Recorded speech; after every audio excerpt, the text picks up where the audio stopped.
नमस्कार विद्यार्थी मित्रांनो, अभ्यास अलर्ट या आपल्या यूट्यूब चॅनलवरती आपलं स्वागत आहे. तर विद्यार्थी मित्रांनो, आज आपण पाहणार आहोत 6 जुलै 2026च्या अत्यंत महत्त्वाच्या चालू घडामोडी.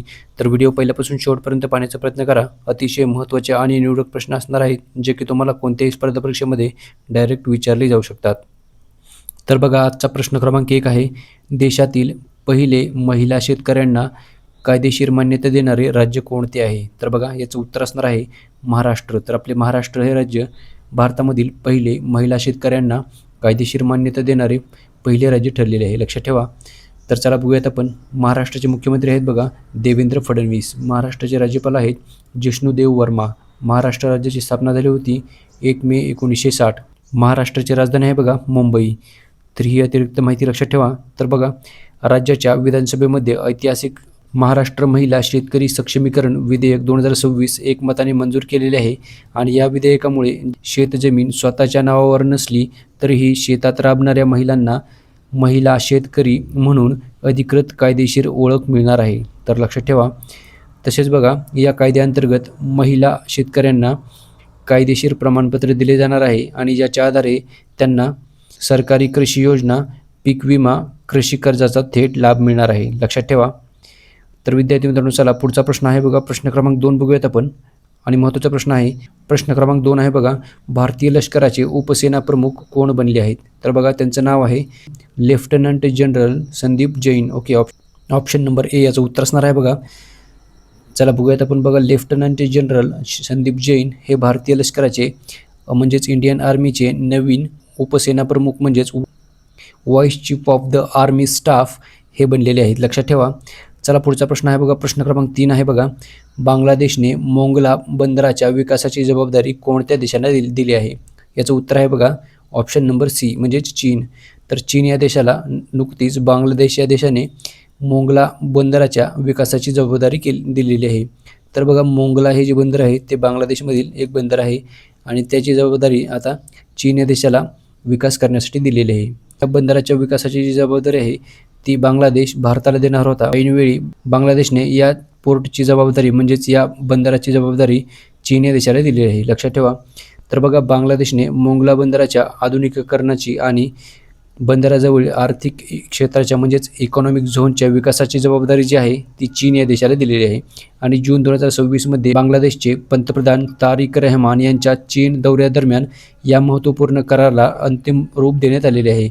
बघा, बांगलादेश इकॉनॉमिक झोन अथॉरिटी याने चीनच्या सरकारी मालकीच्या चीन सिव्हिल इंजिनिअरिंग कन्स्ट्रक्शन कॉर्पोरेशन यासोबत या प्रकल्पासाठी सामंजस्य करार केलेला आहे. तर लक्षात ठेवा. चला पुढचा प्रश्न बघूयात आपण. बघा, प्रश्न क्रमांक 4 आहे बघा, व्हॅलियंट शील्ड 2026 या सरावाचे नेतृत्व कोणता देश करत आहे? तर बघा, या सरावाचे जे नेतृत्व आहे तो अमेरिका देश करत असतो. की ऑप्शन नंबर डी याचं उत्तर असणार आहे बघा. तर चला बघूयात आपण याबद्दल.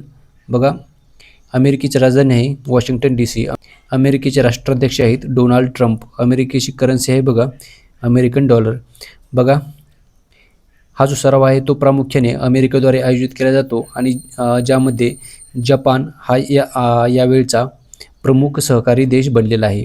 तसेच बघा, हा सराव जून 2026मध्ये सुरू झाला आणि 1 जुलै 2026 रोजी इंडो पॅसिफिक क्षेत्रामध्ये म्हणजेच ग्वाम, नॉर्दर्न मारियाना बेट आणि जपानच्या आसपासच्या समुद्रामध्ये यशस्वीरित्या संपन्न झालेला आहे. तसेच बघा, यामध्ये कोणकोणते देश सहभागी झाले होते?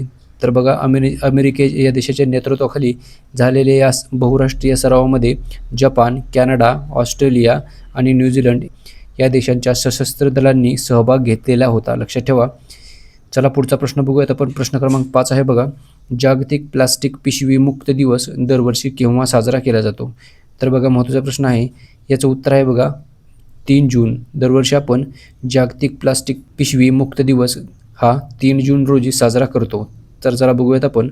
बघा, या मोहिमेची सुरुवात 2008मध्ये झिरो वेस्ट युरोप या संस्थेने केली होती. आणि बघा, याचा मुख्य उद्देश आहे एकेरी वापराच्या म्हणजेच सिंगल यूज प्लास्टिकच्या पिशव्यांचा वापर पूर्णपणे बंद करून कापडी किंवा कागदी पिशव्यांसारख्या पर्यावरणपूरक पर्यायांचा वापर वाढवणे हा याचा मुख्य उद्देश होता. तर बघा, भारतातील स्थिती. तर बघा, भारताने पर्यावरणाचे रक्षण करण्यासाठी 1 जुलै 2022 पासून देशभरामध्ये एकेरी वापराच्या म्हणजेच सिंगल यूज प्लास्टिकवरती अधिकृतपणे बंदी घातलेली आहे, लक्षात ठेवा. तर विद्यार्थी मित्रांनो, चला पुढचा प्रश्न आहे बघा. प्रश्न क्रमांक 6 बघूयात आपण. कोणत्या देशाने प्रगत प्रोस्टेट कर्करोगासाठी पहिली रेडिओलिगॅन्ड थेरपी सुरू केली आहे? तर बघा याचं उत्तर आहे बघा भारत. तर आपल्या भारताने ही रेडिओलिगॅन्ड थेरपी सुरू केलेली आहे, लक्षात ठेवा. तर बघा आपल्या भारताने प्रगत प्रोस्टेट कर्करोगाच्या म्हणजेच ॲडव्हान्स प्रोस्टेट कॅन्सरच्या उपचारासाठी पहिली मंजुरी मिळालेली रेडिओलिगॅन्ड थेरपी ही सुरू केलेली आहे. तर बघा जून 2026मध्ये स्विस औषध निर्माता कंपनी नोव्हार्टिस याने भारतात प्लुव्हिक्टो नावाचे औषध लॉन्च केलेले आहे आणि ही भारतामधील पहिली नियामक प्राधिकरणाद्वारे मान्यताप्राप्त प्रगत प्रोस्टेट कॅन्सर कर्करोगासाठी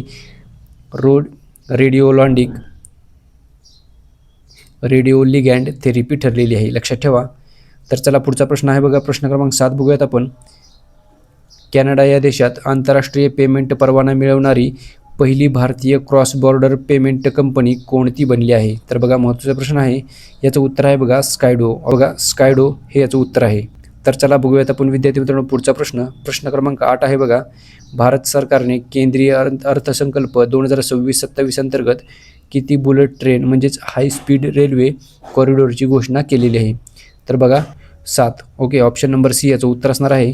तर भारत सरकारने केंद्रीय अर्थसंकल्प 2026-27 अंतर्गत एकूण 7 bullet train high speed railway कॉरिडॉरची घोषणा केलेली आहे. तर बघा कोणकोणत्या मार्गावर ह्या बुलेट ट्रेन होणार आहेत?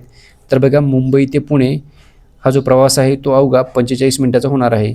तर बघा पुढचा मार्ग आहे पुणे ते हैदराबाद, तसेच पुढचा आहे बघा हैदराबाद ते बंगळुरू आणि नंतर हैदराबाद ते चेन्नई. तर बघा चेन्नई ते बेंगळुरू. 6वा आहे दिल्ली ते वाराणसी आणि 7व्या क्रमांकाचा आहे वाराणसी ते सिलिगुडी. तर या मार्गावरती ही बुलेट ट्रेन धावणार आहे. तर चला पुढचा प्रश्न बघूयात आपण. प्रश्न क्रमांक 9 आहे बघा. कोणत्या राज्यामध्ये भारताच्या पहिल्या ऑफशोअर म्हणजेच समुद्रातील विमानतळाला मंजुरी मिळाली आहे? तर बघा याचं उत्तर असणार आहे महाराष्ट्र. तर आपल्या महाराष्ट्रामध्ये भारताच्या पहिल्या ऑफशोअर समुद्रातील विमानतळाला मंजुरी भेटली आहे. तर चला बघूयात आपण याबद्दल.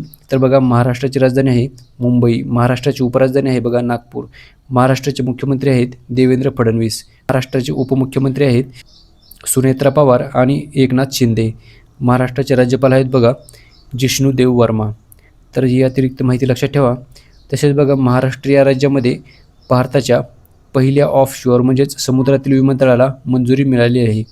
महाराष्ट्र सरकारने जून 2026च्या उत्तरार्धामध्ये या महत्त्वाकांक्षी प्रकल्पाच्या सविस्तर प्रकल्प अहवालाला मंजुरी दिलेली आहे आणि हे विमानतळ मुख्य भूमीऐवजी समुद्रात कृत्रिम बेट किंवा पुन्हा मिळवलेल्या जमिनीवरती बांधले जाणार आहे, लक्षात ठेवा.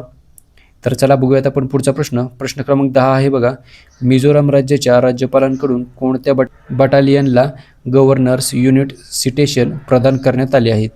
तर बघा याचं उत्तर असणार आहे 20वी battalion Assam rifles. Option number A याचं उत्तर असणार आहे बघा. तर चला बघूयात आपण याबद्दल. आयजॉल येथील, तर बघा विद्यार्थी मित्रांनो आयजॉल ही मिझोराम या राज्याची राजधानी आहे.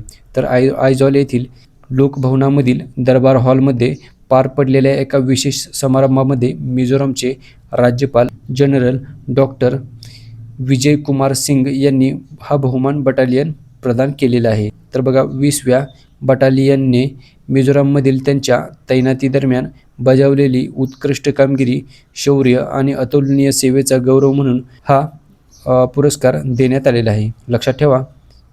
तर विद्यार्थी मित्रांनो याचबरोबर आजच्या दिवसाचे जे महत्त्वाचे 10 प्रश्न होते ते सर्व आपण घेतलेले आहेत. तर चला भेटूयात आपण उद्या सकाळी 7 वाजता. धन्यवाद.